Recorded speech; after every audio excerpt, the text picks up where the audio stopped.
दोस्तों, मैं Mohammad Mateen modern classes के यूट्यूब चैनल पर आपका स्वागत है। दोस्तों, आज मेरा दूसरा लेक्चर है और इस लेक्चर के तहत मैं आप लोगों को इकोनॉमिक्स के बारे में थोड़ा सा जानकारी दूंगा और इकोनॉमिक्स में मुद्रा, मनी, जिस पर आधारित है इकोनॉमिक्स। दोस्तों, थोड़ी सी परिचय, छोटा सा परिचय आप ले लीजिए इकोनॉमिक्स के बारे में। अगर बात करेगा इकोनॉमिक्स यानी कि अर्थशास्त्र है ना, इकोनॉमिक्स यानी अर्थशास्त्र। अगर अर्थशास्त्र के परिचय के बारे में पूछेगा अर्थशास्त्र क्या है, तो दोस्तों सिंपल सी बात है, एकदम सिंपल भाषा में, साधारण भाषा में आप याद करिएगा। वस्तु एवं सेवाओं के उत्पादन यानी वह वस्तु जो हमें सेवा देती है उसका उत्पादन, वितरण एवं उपभोग के अध्ययन को हम क्या बोलते हैं? अर्थशास्त्र कहते हैं। कोई भी वस्तु हो, कोई वस्तु हो, वो हमें सेवा देती है, वो कोई भी हो, चाहे मोबाइल हो, चाहे हेडफोन हो, चाहे कार हो, फ़ैन हो, एसी हो, इलेक्ट्रॉनिक बल्ब हो, कुछ भी हो, वो सारी चीज़ें हमें सेवा देती है। दोस्तों, अगर सेवा ना देगी तो हम उसको परचेस क्यों करेंगे? अच्छा, अनाज की बात कर लीजिए। अनाज का अगर हम उगाएंगे नहीं, लोग खाएंगे नहीं, तो उससे लोग चलेंगे नहीं, उससे लोगों को एनर्जी नहीं आएगा, तो वो किसी चीज़ का सेवा क्यों लेंगे? तो सिंपल सी बात है, किसी भी चीज़ को उत्पादित किया जाता है, उसका वितरण किया जाता है। उत्पादित का मतलब कोई चीज़ हम उत्पादित करते हैं, बनाते हैं। वितरण का मतलब यहाँ पे होता है बेचना, यानी पहले हम क्या करते हैं? उत्पाद करते हैं, फिर क्या करते हैं? वितरण करते हैं, फिर क्या करते हैं? उसको उपभोग करते हैं या बेचते हैं। यहाँ वितरण का मतलब हो जाता है बेचना से, यानी वस्तु सेवा का उत्पादन, ये उत्पादन कर दिया, यहाँ पे वितरण कर दिया यानी बेच दिया। अब क्या होगा? उपभोग। यानी अगर चावल को उत्पादित करके वितरण हुआ, उसके बाद हमने खरीद के खा लिया, अब हमने क्या किया? उपभोग कर लिया। ये डस्टर है, डस्टर किसी ने उत्पादित किया था, मैं जाके मार्केट से लेके आया, अब मैं उपभोग कर रहा हूँ इसका। देखिए, उपभोग कर रहा हूँ मैं, ये क्या कर रहा हूँ मैं? इसका यूज़ कर रहा हूँ ना। अब इसको मैं फेंक भी दूंगा तो कोई दिक्कत नहीं होगी, क्योंकि अब इसका जो इकोनॉमिक्स कंडीशन थी वो तो मिल चुकी है ना, इसका वैल्यू उनको मिल चुका है। कौन? जिन्होंने इसको परचेस किया था, जिन्होंने उसको खरीदा था, जिन्होंने उसको बेचा था। दोस्तों समझिएगा बात, यानी इकोनॉमिक्स उसे कहते हैं, यानी किसी भी वस्तु एवं सेवाओं के उत्पादन, वितरण एवं उपभोग के अध्ययन को हम क्या बोलते हैं? अर्थशास्त्र कहते हैं। अब आगे की बात करते हैं दोस्तों। आगे ध्यान दीजिएगा ज़रा। अगर पूछा जाता है, देखिए हर एक सब्जेक्ट के कोई ना कोई उसका फादर होता है। उसी तरीके से जैसे इतिहास के पिता हैं हेरोडोटस, साइंस के पिता हैं अरस्तु, बायोलॉजी के पिता यानी बायोलॉजी के पिता भी अरस्तु हैं। उसके बाद अगर बात करेगा, जूलॉजी के पिता भी अरस्तु हैं, बॉटनी के पिता थियोफ्रेस्टस हैं, केमिस्ट्री के पिता लेवाइसिए हैं, फिजिक्स के पिता न्यूटन हैं, है ना दोस्तों। उसी तरीके से हर एक चीज़ के पिता होते हैं, हर एक सब्जेक्ट के पिता होते हैं। तो सेम अगर अर्थशास्त्र के पिता के बारे में बात करेगा, कभी पूछता है, मैक्सिमम पूछता है, who is the father of economics, यानी अर्थशास्त्र के पिता कौन है? तो क्या नाम लिखेंगे? Adam Smith. एडम स्मिथ ये स्कॉटलैंड के रहने वाले थे। दोस्तों, इनकी प्रसिद्धि कैसे मिली, यानी ये कैसे फेमस हुए? इन्होंने किताब लिखी थी। उस किताब का नाम क्या था? Wealth of nation. Wealth of nation, इसका मतलब है राष्ट्र का धन। उन्होंने ये किताब लिखी, उस किताब में उन्होंने बहुत अच्छी अच्छी बातें लिखी और उन्होंने इस किताब में अर्थशास्त्र को धन का विज्ञान कहा। ध्यान दीजिएगा दोस्तों, इन्होंने क्या कहा? अर्थशास्त्र विषय को क्या कहा? धन का विज्ञान कहा। उन्होंने ये नहीं कहा कि मुद्रा का विज्ञान। दोस्तों, मुद्रा का विज्ञान इसलिए नहीं कहा, हालांकि मुद्रा के बारे में मैं इसी लेक्चर में आपको बताऊंगा। हर एक चीज़ मुद्रा के रूप में है, हर एक चीज़ धन के रूप में है, लेकिन मुद्रा की प्रायोरिटी ये होती है कि किसी न किसी रूप में होती है। लेकिन धन, हर चीज़ धन है आपका। मेरे पास 50 लाख रुपया है तो वो धन है मेरा। मेरे पास ये डस्टर है तो मैं 25 रुपया खरीद के लाया तो ये मेरा धन है। अगर ये फ़ैन मेरे पास है तो ये मेरा धन है, क्योंकि अगर मार्केट में कुछ भी अगर 1000 रुपये खरीद के लाया हूँ तो कम से कम 300 रुपये का बिकेगा ना, 200 रुपये का बिकेगा, फिर भी ये मेरा धन है। मेरी 5 बीघा ज़मीन है, वो मेरा धन है। मेरा मुद्रा है, वो भी मेरा धन है। दोस्तों, एक बात याद रखिएगा, अगर आपके पास मुद्रा नहीं है, 50 करोड़ का आपके पास प्रॉपर्टी है, आप किसी से उधार मांगने जाएंगे तो लोग आपको दे देंगे, जानते हैं कि यार करोड़पति आदमी है, क्योंकि इसके पास 50 करोड़ की प्रॉपर्टी है, खेत है, बाड़ी है। आज स्थिति खराब है, कल अगर देने की बारी आएगी तो कहीं ना कहीं से बेच के दे देगा, है ना दोस्तों। लेकिन अगर हमारे पास 1 लाख रुपया है और हम उसको खर्च ना करें, दिखाएंगे नहीं, छिपा के रखेंगे, तो लोग क्या आपको देंगे? पैसे नहीं देंगे, कहेंगे अरे यार इसके पास पैसे रहते हुए यूज़ नहीं करता तो देगा कौन? नहीं देगा। तो दोस्तों इस बात को हमारा ध्यान रखिएगा। वेल्थ ऑफ नेशन में उन्होंने क्या कहा? किसने? एडम स्मिथ ने क्या कहा? धन का विज्ञान कहा। इन दोनों पॉइंट के नोट कर लिए दोस्तों। अब बात करते हैं कि अर्थशास्त्र को दो भागों में बांटा गया है। तो वर्ष 1933 ईस्वी में एक प्रसिद्ध अर्थशास्त्री थे, उनका नाम था रेगनर फ्रिश। दोस्तों ये बात हमेशा याद रखिएगा, रेगनर फ्रिश ने वर्ष 1933 में अर्थशास्त्र को दो भागों में बांटा था। अब उस अर्थशास्त्र का नाम क्या है? पहला जो था वो माइक्रो इकोनॉमिक्स, यानी इसको बोलते हैं व्यष्टि अर्थशास्त्र, और इसको क्या बोलते हैं? दूसरे वाले को समष्टि अर्थशास्त्र, यानी मैक्रो इकोनॉमिक्स, समष्टि अर्थशास्त्र,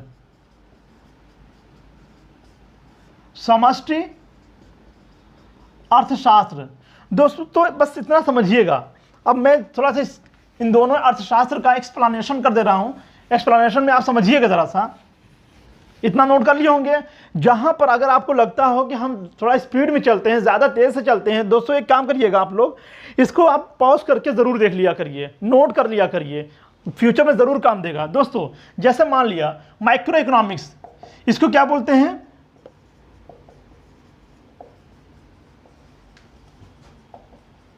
यानी यहां पर हमने लिखा व्यष्टि अर्थशास्त्र। दोस्तों व्यष्टि का मतलब होता है छोटा, माइक्रो समझ में आ रहा होगा, छोटा, यानी सूक्ष्म अर्थशास्त्र, यानी लघु अर्थशास्त्र,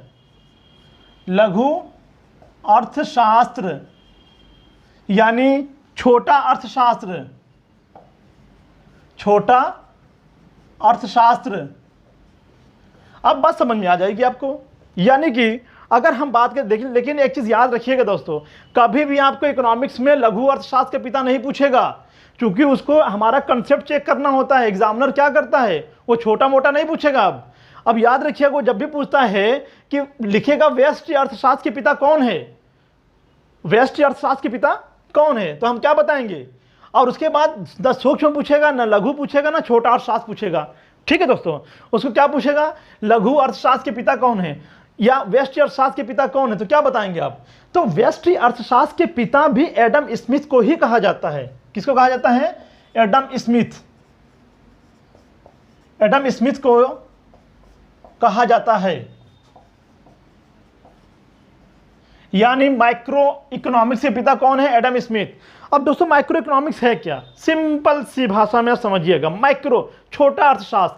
मैंने कोई चीज उत्पादित किया, बाजार में ले जाके बेच दिया, छोटा अर्थशास्त्र। मेरी संस्था है, मॉडर्न क्लासेस है, ये क्या है? माइक्रो इकोनॉमिक्स के तहत में ये आएगा। मेरी जब प्रसिद्धि बढ़ेगी, मैं बड़े पैमाने पे जाऊंगा, मैं सरकार को टैक्स बैठ दूंगा, तो ये भी क्या कहलाएगा? Micro economics. मैक्रो नहीं कहलाएगा। मैक्रो तब कहलाएगा जब मेरी यही संस्था 25 जगहों पर या एक से अधिक जगहों पर जाके विस्तारित हो जाएगी और मेरे पास ढेर सारे बच्चे हो जाएंगे, मैं पढ़ाने लगूंगा और उससे इनकम होगा, इनकम के तहत मेरा अर्थशास्त्र में इंक्लूड होगा, तब जाके उसे हम मैक्रो इकोनॉमिक्स कहेंगे। सपोज दैट एक किसान है, वो क्या करता है? अपना गेहूं ले जाके किसको दे देता है? एक बड़े व्यापारी देता है। व्यापारी क्या करता है? एक गोडाउन यहाँ डाल देता है, एक गोडाउन बनारस में, एक गोडाउन चंदौली में, एक गोडाउन गाजीपुर में, एक गोडाउन जो आप डालता है गोरखपुर में, भदोही में, मिर्जापुर में, सोनभद्र में, बलिया में। तो वो क्या कहलाएगा? मैक्रो इकोनॉमिक्स के तहत आएगा। मगर छोटा अर्थशास्त्र क्या में? जो सिंगल इकाई के रूप में हो। और जो मैक्रो होता है बृहद अर्थशास्त्र, वो बृहद अर्थशास्त्र को यानी एक से अधिक इकाई के रूप में अगर होता है तो उसे हम क्या बोलते हैं? मैक्रो इकोनॉमिक्स, यानी बृहद अर्थशास्त्र। ये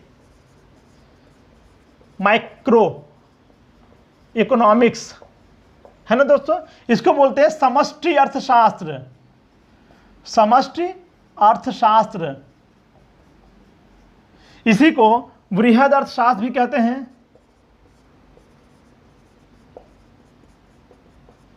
इसी को बड़ा अर्थशास्त्र कहते हैं। ठीक है दोस्तों, अब इसका मतलब आप दोनों का मतलब आपको समझ में आ गया होगा दोस्तों।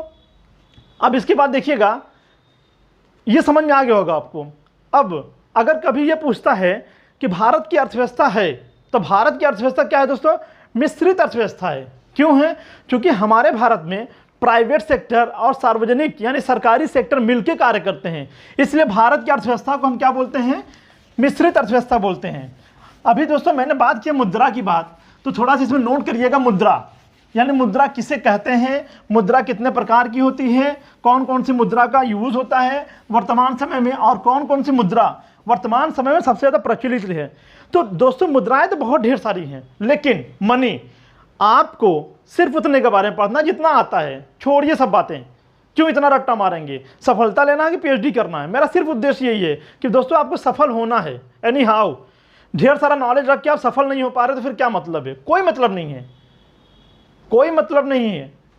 कहते हैं ना कि हमारा लड़का तो बहुत बढ़िया है यार, वो पंखवा बना लेता है, ये आगे चल के इंजीनियर होगा। भैया जब तक ना किताबी ज्ञान नहीं होगा, आपके पास सर्टिफिकेट नहीं होगा ना, सामाजिक ज्ञान तो कुछ मिलने वाला नहीं है, वो चाहे किसी भी देश का हो, चाहे किसी भी जगह का हो। तो यह बात हमेशा याद रखिएगा। आइए बात करते हैं दोस्तों मनी के बारे में। मनी यानी मुद्रा। मुद्रा क्या है? मुद्रा क्या है दोस्तों? मुद्रा अर्थशास्त्र का आधार है। किसका? अर्थशास्त्र का, यानी इकोनॉमिक्स का आधार है। मुद्रा क्या है? अर्थशास्त्र का आधार है। मुद्रा वह है जो मुद्रा का कार्य करे। बात समझ में आ रही है? किसने कहा है ये फ्रांसिस वाकर ने कहा है। तो जरा ये नोट करिएगा मुद्रा क्या है। तो मुद्रा अर्थशास्त्र का आधार है, जिससे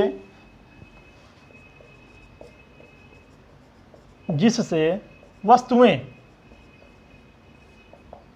खरीदी एवं बेची जाती है।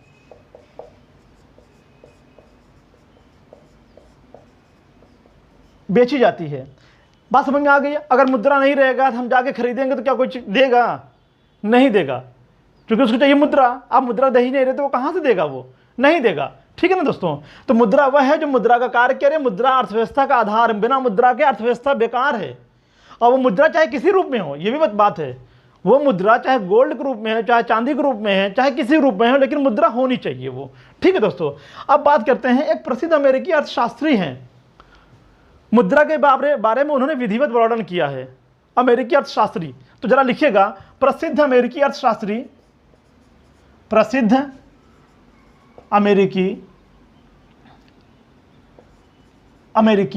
अर्थशास्त्री फ्रांसिस ए वाकर। फ्रांसिस ए वाकर के अनुसार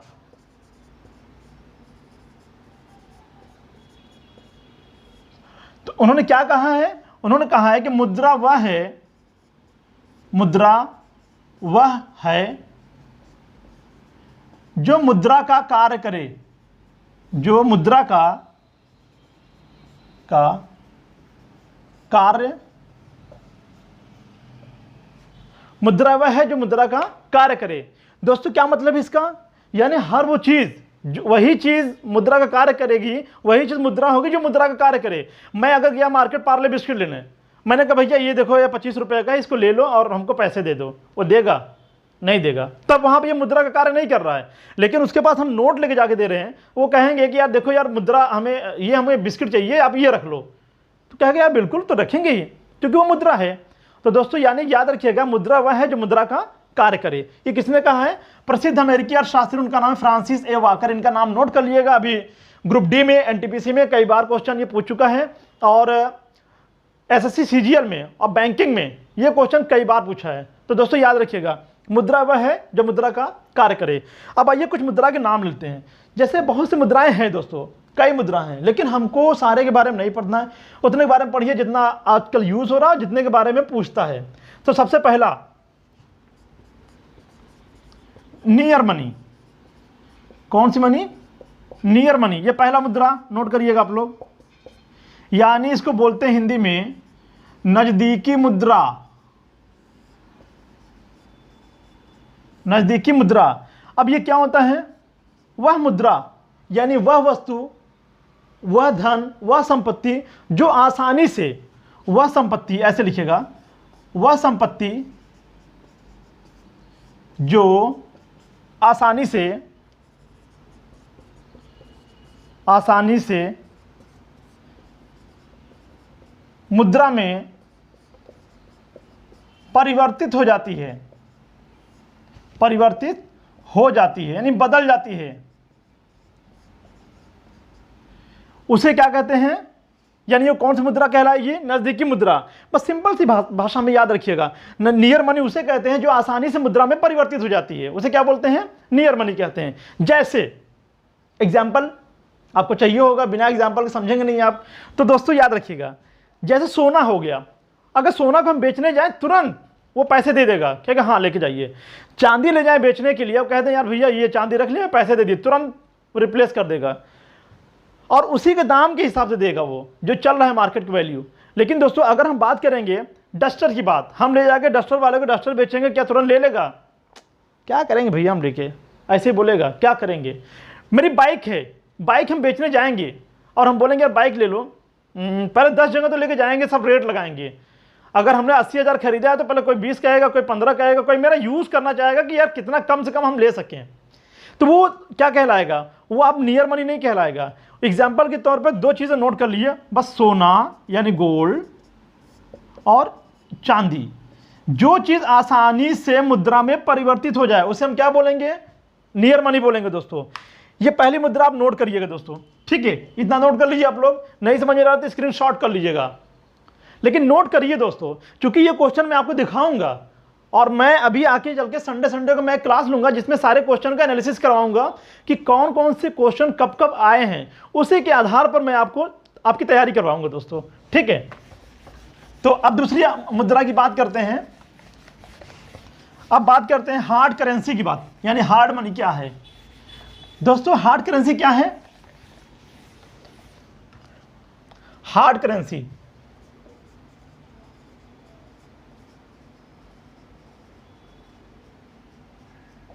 यानी दुर्लभ मुद्रा, कठिन मुद्रा किसे कहते हैं? ध्यान दीजिएगा, यहां हिंदी में लिख लीजिएगा आप लोग, दुर्लभ मुद्रा क्या है दोस्तों? अंतरराष्ट्रीय बाजार में जिस मुद्रा की मांग अधिक होती है लेकिन फ्लुएंसी यानी कि उत्पाद उसका कम होता है, यानी वितरण उसका कम होता है। हमको मुद्रा चाहिए, मुद्रा मिल नहीं रहा है, तो हमारे लिए क्या होगा? वो हार्ड मुद्रा हो गया ना, कठिन हो गया ना। बात समझ में आ रही है? अगर मुद्रा हमको चाहिए मिल नहीं रही तो हम क्या बोलेंगे उसको? यार बहुत कठिन है मुद्रा पाना आजकल के। कौन सी मुद्रा?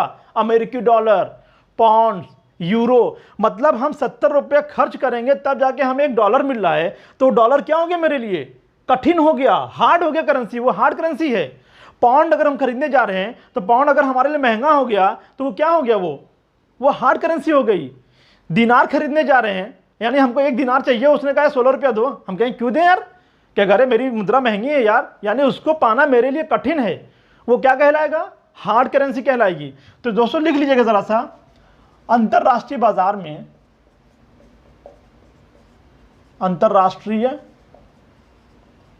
बाजार में जिस देश की मुद्रा की मांग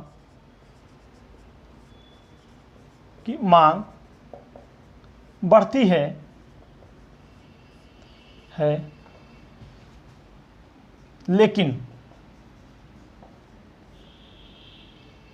फ्लो यानी उत्पाद, फ्लो कम होती है उसे दुर्लभ मुद्रा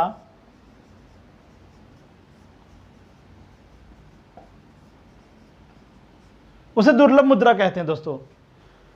ठीक है ना, यानी अंतरराष्ट्रीय बाजार में जिस मुद्रा की मांग बढ़ती है, मगर उसका उत्पाद कम होता है, उसको हम डिमांड अधिक है, मांग अधिक है, लेकिन फ्लो कम है, वो नहीं वितरित कर रहा है, तो उसे हम क्या बोलेंगे, हार्ड करेंसी बोलेंगे दोस्तों। जैसे एग्जांपल लिख लीजिएगा, जैसे डॉलर, यूरो, दिनार, रियाल, पौंड इत्यादि, ये सब क्या कहलाएंगे, ये सब कहलाएंगे हार्ड करेंसी। अब बात करते हैं दोस्तों इसी का opposite, just soft currency. Soft currency यानी सुलभ मुद्रा,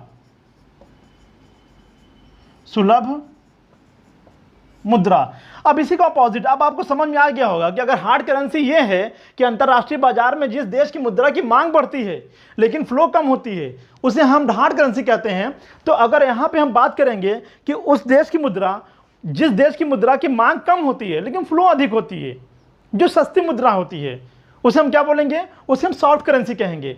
इसका मतलब है कि अंतरराष्ट्रीय बाजार में, लिख लीजिए दोस्तों वरना आप कहेंगे सर ने लिखवाया नहीं, अंतरराष्ट्रीय बाजार में जिस देश की मुद्रा का मांग कम होती है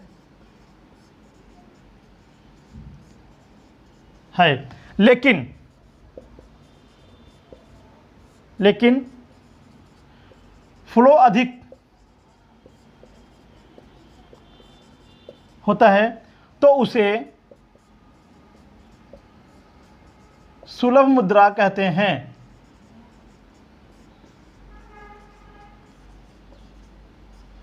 दोस्तों सुलभ मुद्रा कहते हैं। ठीक है दोस्तों, अब देखिएगा अगर एग्जांपल के तौर पे बात करें, जैसे नेपाली रुपया, इंडियन रुपया, भूटानी रुपया, पाकिस्तानी रुपया, बांग्लादेशी रुपया, हम एशियाई देशों की बात कर लेते हैं। ये सब मुद्रा क्या है, वैल्यू बहुत कम है। जैसे नेपाली मुद्रा की बात करें तो हमसे भी कम है, वो हमसे, हमारे 1 रुपया उसका 1.5 रुपया, वर्तमान समय में उसका 1.5 रुपया चल रहा है। नगुल्ट्रम की बात कर लीजिए, अगर यानी भूटानी रुपया की बात कर लीजिए, हमारा 1 रुपया वहाँ का 1.27 रुपया है, यानी 1 रुपया 27 पैसा वहाँ का है, 1 रुपया मेरा है। यानी उनके हिसाब से मेरी करेंसी हार्ड करेंसी है, लेकिन अंतर्राष्ट्रीय बाजार में हमारी करेंसी सुलभ मुद्रा के अंतर्गत आएगी, यानी किसके अंदर, सॉफ्ट करेंसी के अंतर्गत आएगी। ठीक है दोस्तों, तो एग्जाम्पल के तौर पर लिख लीजिएगा, जैसे भारतीय रुपया,